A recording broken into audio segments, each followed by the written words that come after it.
తెలంగాణ రాజకీయాలు పార్టీ ఫిరాయింపుల రాజకీయాలు అయిపోయాయండి.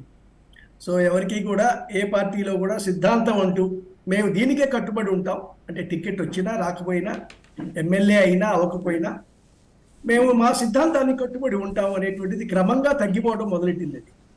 సో 2014లో రాష్ట్రం ఏర్పడినప్పటి నుంచి కూడా ఎప్పుడు కూడా అవకాశవాదం బాగా పెరిగిందండి అన్ని పార్టీల నుంచి. కాంగ్రెస్లో నుంచి ఎంతమంది ఎమ్మెల్యేలు వెళ్ళి మంత్రి పదవులు తీసుకున్నారో మనం చూస్తున్నాం. తెలుగుదేశం నుంచి ఎవరెవరు వెళ్ళి తీసుకున్నారో చూస్తున్నాం. సో కాబట్టి అధికారం, స్వార్థం దీని చుట్టూనే రాజకీయం నడిపారు. సో వాళ్ళు అధికార పార్టీ నిజానికి కన్సాలిడేషన్ సొంతగా చేసుకుంటే ప్రయత్నం మానేసి బీఆర్ఎస్ డిఫెక్షన్స్ ద్వారా ఇతర పార్టీ నుంచి వచ్చిన ద్వారా బలపడదామనేటువంటి స్ట్రాటజీని ఇచ్చేసిందండి.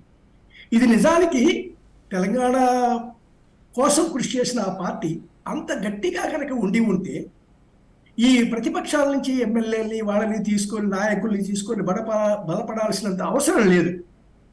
ఏదో కారణంతో మొత్తం మీద ఉద్యమంలో ఉన్న వాళ్ళని, పాల్గొన్న వాళ్ళని పక్కన పెట్టి రాజకీయంగా ఇతర పార్టీల్లో కొంచెం వెలుగు ఉన్న వాళ్ళని తీసుకుందాం అనేటువంటి స్ట్రాటజీలోకి బీఆర్ఎస్ వెళ్ళింది.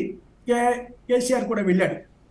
బహుశా అదే అంటే ఈ ప్రతిపక్షం అనేదే లేకుండా నాశనం చేద్దాం, మొత్తం నాదే అనుకున్నటువంటి ఆయన స్ట్రాటజీ ఏదైతే ఉందో, ఆయన ఎత్తుగడ ఏదైతే ఉందో అదే ఇప్పుడు ఈ మూడవసారి గెలుపు కోసం అడ్డంకిగా మారబోతుందని నా అభిప్రాయం అండి.